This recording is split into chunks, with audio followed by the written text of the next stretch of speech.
में आज हम लोग बात करने जा रहे हैं बॉन्ड के बारे में। बॉन्ड या बंध किसे कहते हैं।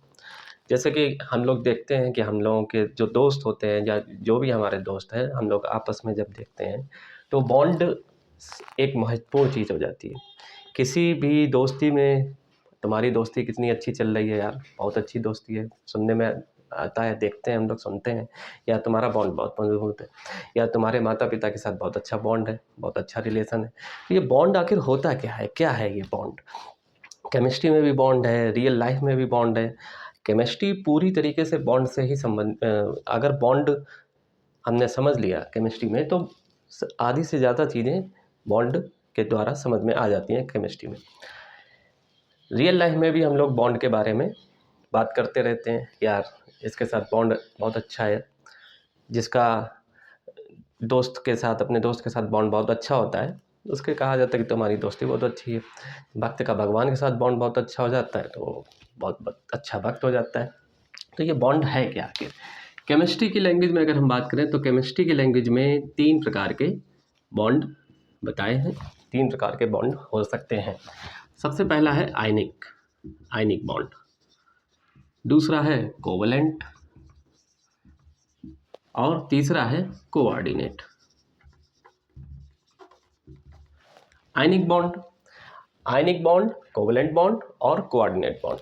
आयनिक बॉन्ड क्या होता है, बहुत सिंपल है कि अगर हम जैसे NaCl, आयनिक बॉन्ड कब बनता है, ऐसे कंपाउंड जिनमें आयंस रिप्रेजेंट हो या आयंस जनरेट हो रहे हो, वहाँ पर आयनिक बॉन्ड बनता है। जैसे NaCl है, NaCl कैसे बना, Na का atomic number 11, electronic combination 1s2 2s2 2p, या वो वाला लिख लेते हैं 2 8 वाला 281, ओके, और Cl 17 287।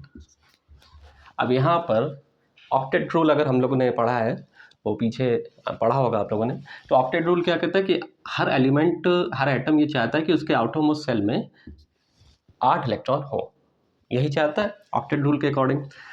अब यहाँ पर लास्ट ऑर्बिट में 1 इलेक्ट्रॉन एक्स्ट्रा है, अगर वो इसको निकाल देगा और यहाँ पर इसके पास 7 है तो ये एक इसको अगर ग्रहण कर ले ले तो होता क्या है, यहाँ पर एक्सचेंज हो जाता है। क्या हो जाता है, एक्सचेंज, इलेक्ट्रॉन का एक्सचेंज होना आयनिक बॉन्ड को जनरेट करता है। यानी कि यहाँ पर क्या हो रहा है, सोडियम अपना 1 इलेक्ट्रॉन क्लोरीन को दे रहा है और इसके पास 2,8 रह जाएगा, इसके पास 2,888 हो जाएगा, या तब जा करके Na पॉजिटिव होगा और Cl नेगेटिव होगा, क्यों, बिकॉज सोडियम ने 1 इलेक्ट्रॉन अपना दिया है और Cl ने उसका 1 इलेक्ट्रॉन ले लिया है। यहाँ पर क्या हो रहा है, इलेक्ट्रॉनों का एक्सचेंज हो रहा है, इसी वजह से आयनिक बॉन्ड जनरेट हो रहा है। अब आयनिक बॉन्ड क्यों बना, क्योंकि Na पॉजिटिव बना और Cl नेगेटिव बना, ये आयन है और ये भी आयन है, इसलिए इसको आयनिक बॉन्ड कहा गया, बिकॉज 2 आयन आपस में मिल रहे हैं। क्लियर। इसी तरीके से MgCl2, CaCl2 या NaBr, इस टाइप के जितने भी कंपाउंड हैं वो आयनिक कंपाउंड कहलाते हैं, या जिनमें आयनिक बॉन्ड इस तरीके से रिप्रेजेंट होता है या इलेक्ट्रॉनों का एक्सचेंज होता है, वो आयनिक बॉन्ड के अंदर आते हैं। क्लियर। Ionic bond. दूसरा है कोवलेंट बॉन्ड। कोवलेंट बॉन्ड को अगर हम देखें तो पूरी ऑर्गेनिक केमिस्ट्री जो है वो इसी कोवलेंट बॉन्ड के इर्द गिर्द घूमती है। आयनिक बॉन्ड यानी कि जो इनऑर्गेनिक केमिस्ट्री है, इनऑर्गेनिक केमिस्ट्री में आयनिक बॉन्ड आ जाता है। और आयनिक कंपाउंड कितने हैं, अगर हम इनको मेजर करें तो कोवलेंट बॉन्ड में कार्बन अकेले पीरियोडिक टेबल में अकेले कितने कंपाउंड बनाता है, और कार्बन को छोड़ करके जितने भी एलिमेंट हैं वो सब मिला करके 1 to 5 लाख कंपाउंड बनाते हैं, 1 to 5 लाख। जबकि कार्बन अकेले कितने कंपाउंड बना डालता है, 40 to 50 लाख, 40 से 50 लाख तक के कंपाउंड कार्बन अकेले बना लेता है ऑर्गेनिक केमिस्ट्री में। और कौन से बॉन्ड के थ्रू, कोवलेंट बॉन्ड के थ्रू। क्या मतलब कोवलेंट बॉन्ड कितना इंपॉर्टेंट है। आयनिक बॉन्ड में ज़्यादा कंपाउंड नहीं बन रहे हैं, केवल 1 to 5 लाख कंपाउंड बन रहे हैं, लेकिन यहाँ पर 40 to 50 लाख अकेले कार्बन बना रहा है। पीरियोडिक टेबल का एक एलिमेंट, एक बंदा ऐसा है जो 40 से 50 लाख कंपाउंड बना डालता है और बाकी सब मिल करके नहीं बना पा रहे। तो ऐसा क्या खास है इस कोवलेंट बॉन्ड में? इसीलिए इसकी स्टडी ज़्यादा की गई, ऑर्गेनिक केमिस्ट्री की ज़्यादा स्टडी इसीलिए हुई क्योंकि इस कोवलेंट बॉन्ड में कुछ खास है। कोवलेंट बॉन्ड कैसे बनता है? अगर बहुत स्टार्टिंग से देखें तो मान लेते हैं दो दोस्त हैं और दोनों दोस्त को चाट खाने के लिए चाट के ठेले पे गए। चाट के ठेले पे जब उन्होंने जेब में हाथ डाला तो देखा दोनों के पास, ए और बी है दो दोस्त, दोनों के पास 10-10 रुपये हैं और चाट मिल रही है कितने रुपए की? 20 रुपये की।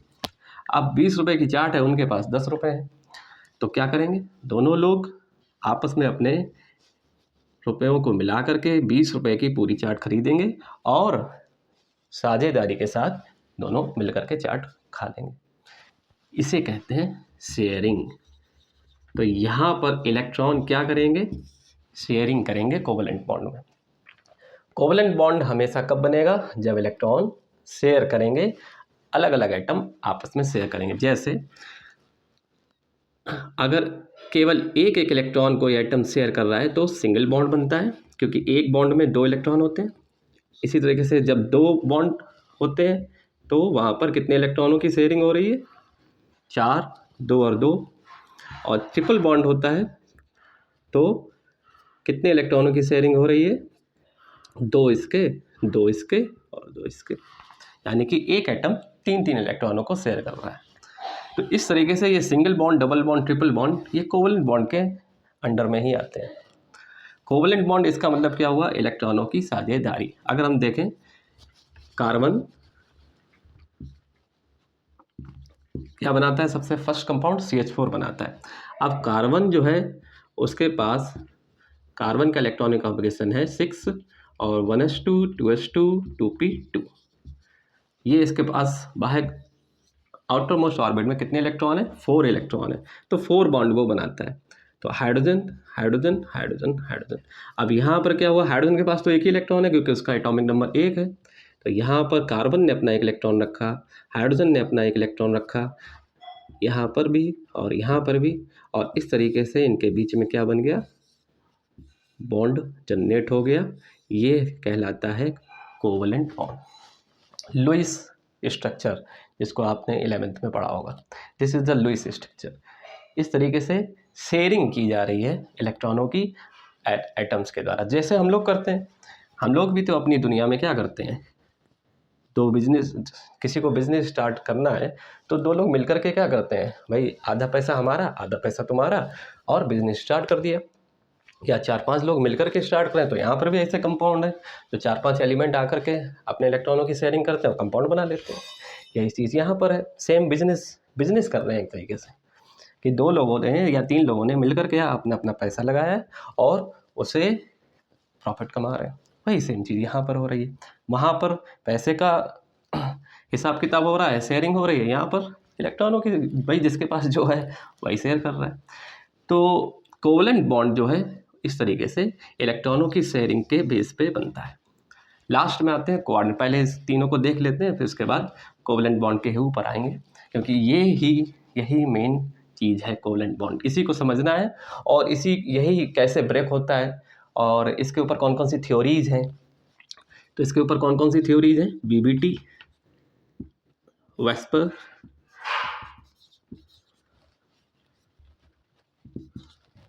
और MOT, valence bond theory, VSEPR, MOT। BBT के ही अंदर आता है हाइब्रिडाइजेशन। तो इतनी 3 थ्योरी दी गई हैं सिर्फ ऑर्गेनिक यानी कि कोवलेंट बॉन्ड को एक्सप्लेन करने के लिए। तो कितना इम्पॉर्टेंट हो जाता है कोवलेंट बॉन्ड, इसको समझना बहुत ज़रूरी है, बहुत इंपॉर्टेंट है। बिना इस कोवलेंट बॉन्ड को समझे आप ऑर्गेनिक केमिस्ट्री को समझ ही नहीं सकते, बिल्कुल भी नहीं समझ सकते। बच्चे क्या करते हैं कि आगे का डिटेल रिएक्शंस को रटने लग जाते हैं, रिएक्शन को रटेंगे और उसको फिर एग्ज़ाम आएगा तो उसमें उगल देंगे। लेकिन उन्होंने बॉन्ड को अगर समझा ही नहीं तो वो बॉन्ड को ब्रेक करना और उसको वो कैसे ऐड होता है, कैसे जुड़ता है, वो चीज़ अगर नहीं समझी तो आपको ऑर्गेनिक केमिस्ट्री में जो रिएक्शंस है वो रटनी ही पड़ेंगी, वो भूत मालूम पड़ेंगी, क्योंकि उनको आप कितनी याद करोगे? बहुत सारे कंपाउंड है, बहुत सारे तरीके हैं जिनसे ऑर्गेनिक कंपाउंड बनते हैं। भाई 40-50 लाख कंपाउंड बन रहे हैं, तो आप खुद ही सोचिए आप कैसे कंपाउंडों को याद कर लेंगे, कैसे रिएक्शंस को याद कर लेंगे। इसलिए इस बॉन्ड को समझना बहुत ज़रूरी है। तीसरा स्टेप आता है या तीसरा बॉन्ड है कोऑर्डिनेट बॉन्ड। ये बॉन्ड कैसे बनता है?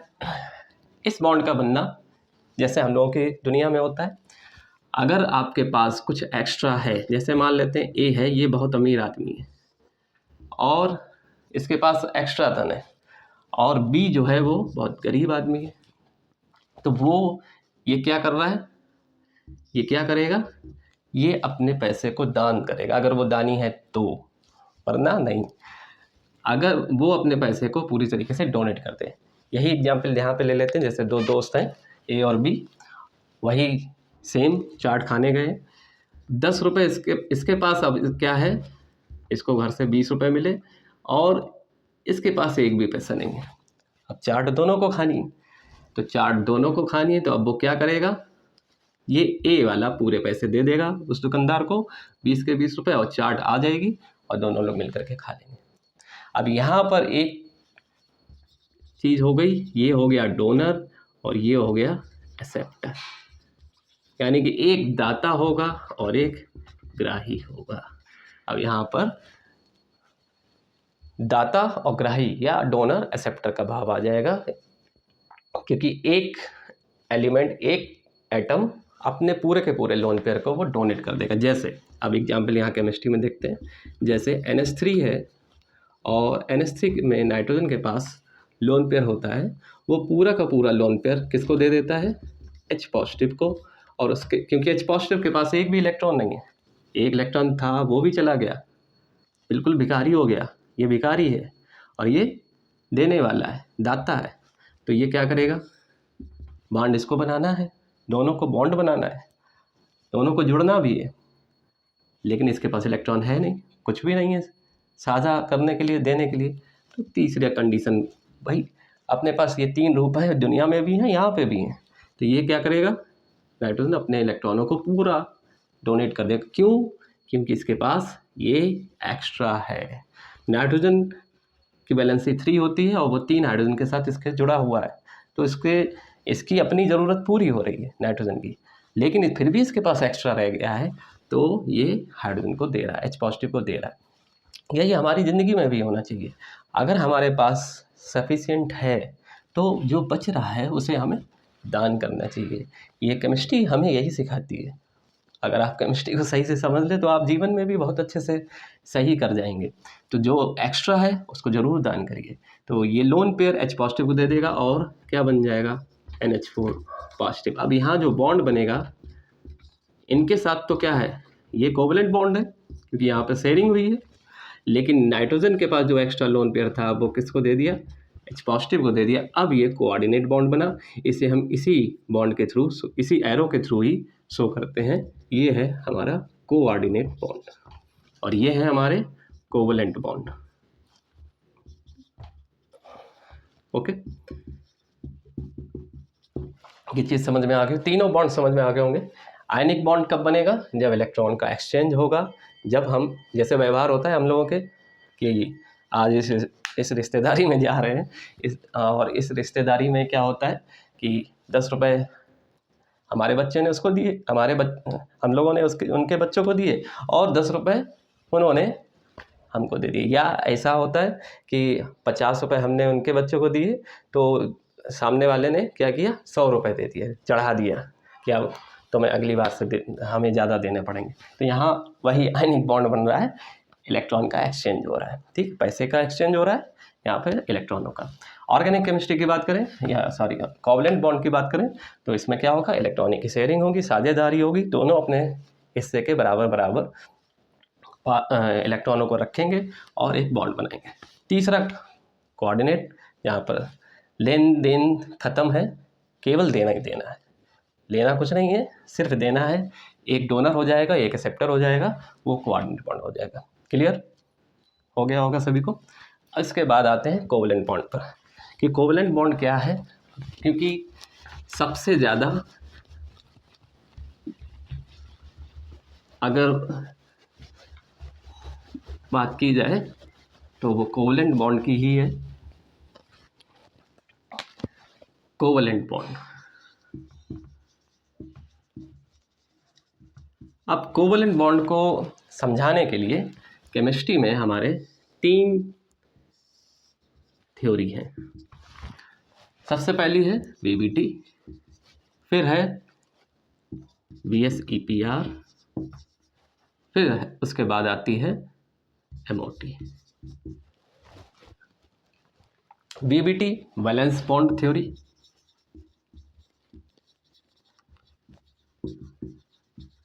VSEPR valence shell electron pair repulsion theory, और लास्ट में MOT molecular orbital theory.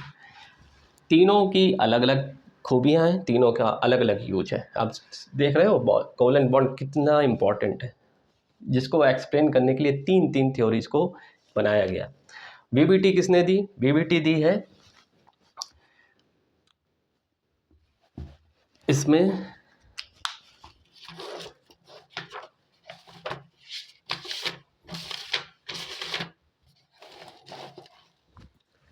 VBT दी है हिटलर एंड लंदन ने। वेस्पर किसने दी? गिलेस्पी एंड नाइहोम ने।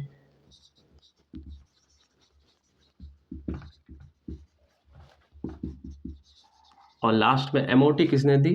हुंट और मुलिकन ने। ये 3 थ्योरीज हैं।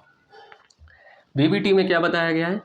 सीधा सा हिसाब है कि अगर आपके पास अनपेयर्ड इलेक्ट्रॉन है, जैसे इसकी ज़रूरत क्यों पड़ी और इसमें मॉडिफिकेशन भी हुआ VBT में, तो उसके बारे में पहले बात करेंगे। जैसे H2 है, अब H2 मॉलिक्यूल जो बना है वो कैसे बना है? हाइड्रोजन के पास एक इलेक्ट्रॉन है 1s1, दूसरा हाइड्रोजन होगा उसके पास भी एक इलेक्ट्रॉन है 1s1। अब s ऑर्बिटल कैसा होता है? स्फेरिकल,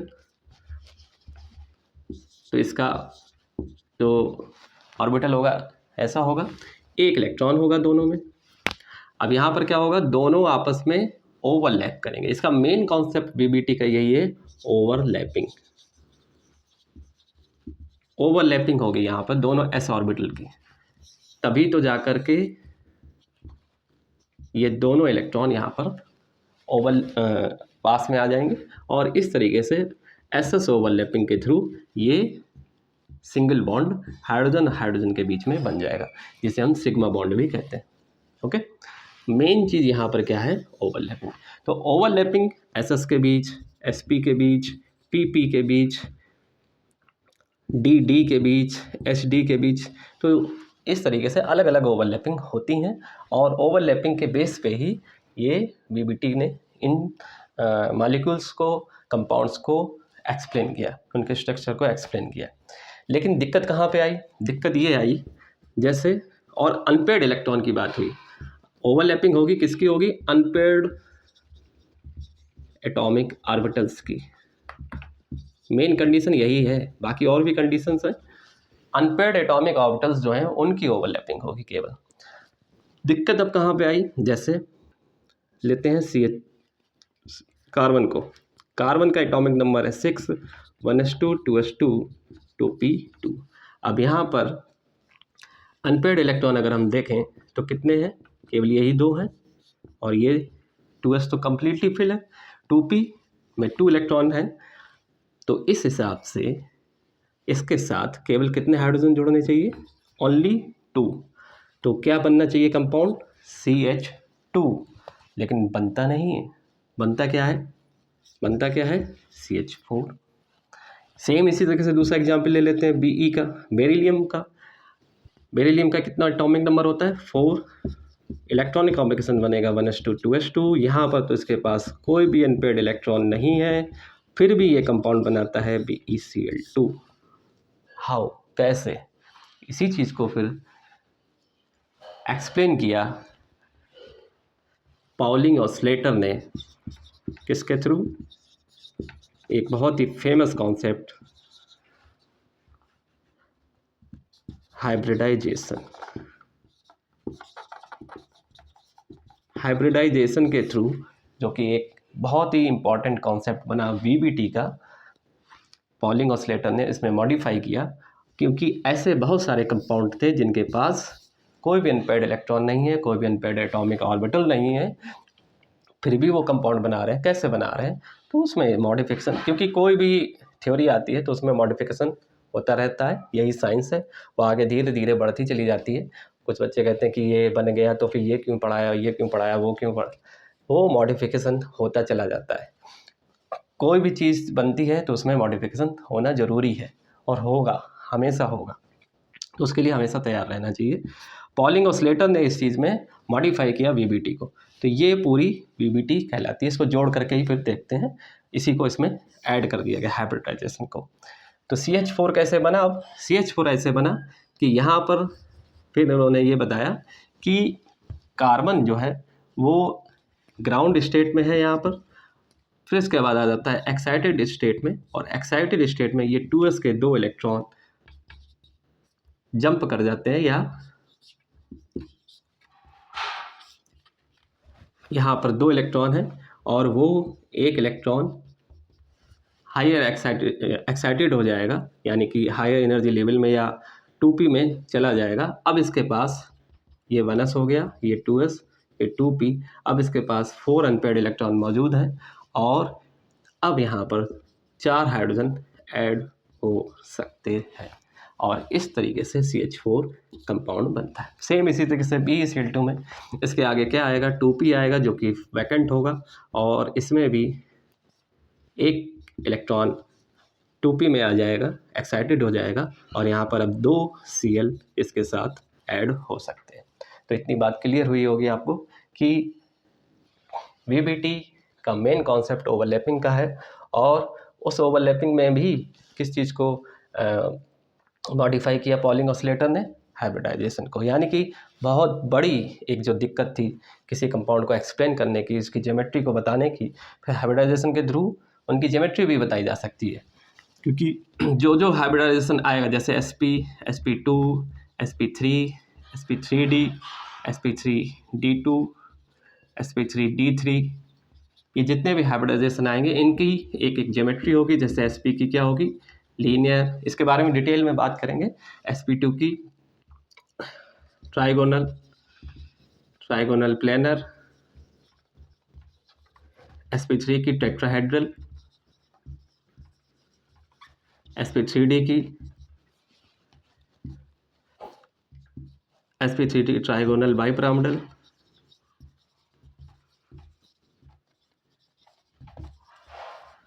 sp3d2 ऑक्टाहेड्रल,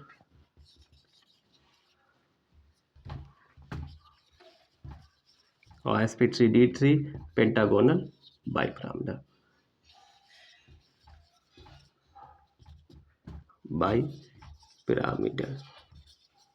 ठीक है, स्पेलिंग पे आप मत जाइएगा, वो अपने आप सबको पता होती है। sp लीनियर sp, तो ये संकरण जो है, ये जो हाइब्रिडाइजेशन है, ये बहुत बड़ा रोल प्ले करता है, और इसके थ्रू हम बॉन्ड एंगल भी बता सकते हैं। 180 डिग्री सबके अलग अलग बॉन्ड एंगल है। बहुत सारे कंपाउंडों को एक्सप्लेन किया इस हाइब्रिडाइजेशन के द्वारा, इस VBT के द्वारा। बहुत ही फेमस और बहुत ही इम्पॉर्टेंट थ्योरी बनी।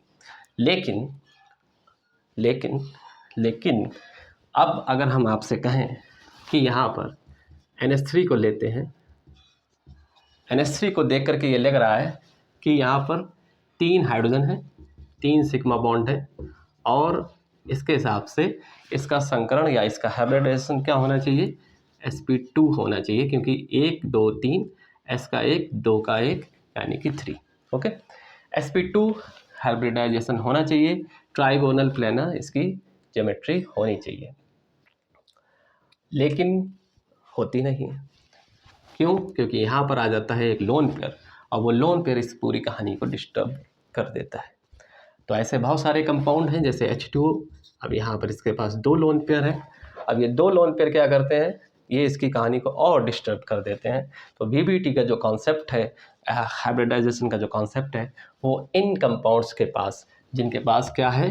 लोन पेयर, जिनके पास क्या है? लोन पेयर है, उन कंपाउंड्स की कहानी नहीं बता पाता है। ये कहानी को एक्सप्लेन करने के लिए आए कौन? गिलेस्पी एंड नाइहोम, जिन्होंने अपनी थ्योरी दी VSEPR, valence shell electron pair repulsion theory. इसका मेन जो कॉन्सेप्ट है वो ये है, लोन पेयर के बीच सबसे ज़्यादा डिस्टॉर्शन होगा, यानी कि अगर दो भाई एक साथ एक घर में मौजूद हैं, सबसे ज़्यादा लड़ाई उनके बीच होगी। फिर उससे कम होगी लोन पेयर और बॉन्ड पेयर में, यानी कि भाई और बहन में, और सबसे कम होगी बॉन्ड पेयर और बॉन्ड पेयर में, यानी कि दो बहनों में। सबसे ज़्यादा लड़ाई किस में होगी? लोन पेयर में, वो दूर दूर रहेंगे, यानी दोनों भाई भाई में। लोन पेयर बॉन्ड पेयर में, यानी कि भाई बहन में थोड़ी कम होगी, और सबसे कम होगी बॉन्ड पेयर में, यानी कि बहनों बहनों में सबसे कम लड़ाई होती है। लोन पेयर यानी कि लोन, ये जैसे यहाँ पर सबसे ज़्यादा लड़ाई होगी, तो ज्योमेट्री सबसे ज़्यादा डिस्टॉर्टेड होगी, यानी कि वो घर टूटेगा, ब्रेक होगा। जब दो भाइयों में लड़ाई होती है तो क्या होता है, घर का नक्शा बदल जाता है। वैसे ही यहाँ पर है, H2O को होना चाहिए, दो बॉन्ड है ऑक्सीजन के साथ, हाइड्रोजन के साथ बनाया है, Sp होना चाहिए, और ज्योमेट्री क्या होनी चाहिए, लीनियर होनी चाहिए, लेकिन होती नहीं, बिकॉज दो भाई बैठे हुए हैं इस घर में और दोनों अपनी अपनी चलाएंगे, और इस वजह से इसकी ज्योमेट्री डिस्टॉर्टेड हो जाती है। कैसी हो जाती है? वी शेप हो जाती है, ऐसी हो जाती है, इस तरीके से, दो लोन पेयर होने की वजह से। तो दो लोन पेयर है, सबसे ज़्यादा ज्योमेट्री डिस्टॉर्टेड होगी। लोन पेयर बॉन्ड पेयर है, जैसे कि अमोनिया, यहाँ पर उससे कम होगी, और सबसे कम यानी कि जो नॉर्मल वाले हैं, जैसे हम लोग CH4 में देख रहे हैं, BeCl2 में देख रहे हैं, यहाँ पे कोई भी लोन पेयर नहीं है, और तो उनमें ज्योमेट्री सबसे कम डिस्टॉर्टेड होती है। तो इस चीज़ को एक्सप्लेन कर दिया वेस्पर में। अब ये वेस्पर के द्वारा इस चीज़ को एक्सप्लेन करने के बाद इन्होंने इसकी टेबल भी बनाई है। इसकी टेबल भी है कि इन लोन पे इसमें अलग अलग टाइप के, कि SP में अगर दो लोन पेयर हैं, SP2 में दो लोन पेयर हैं, 3 लोन पेयर हैं, उसके बेस पे अलग अलग ज्योमेट्री बनती है, होती है।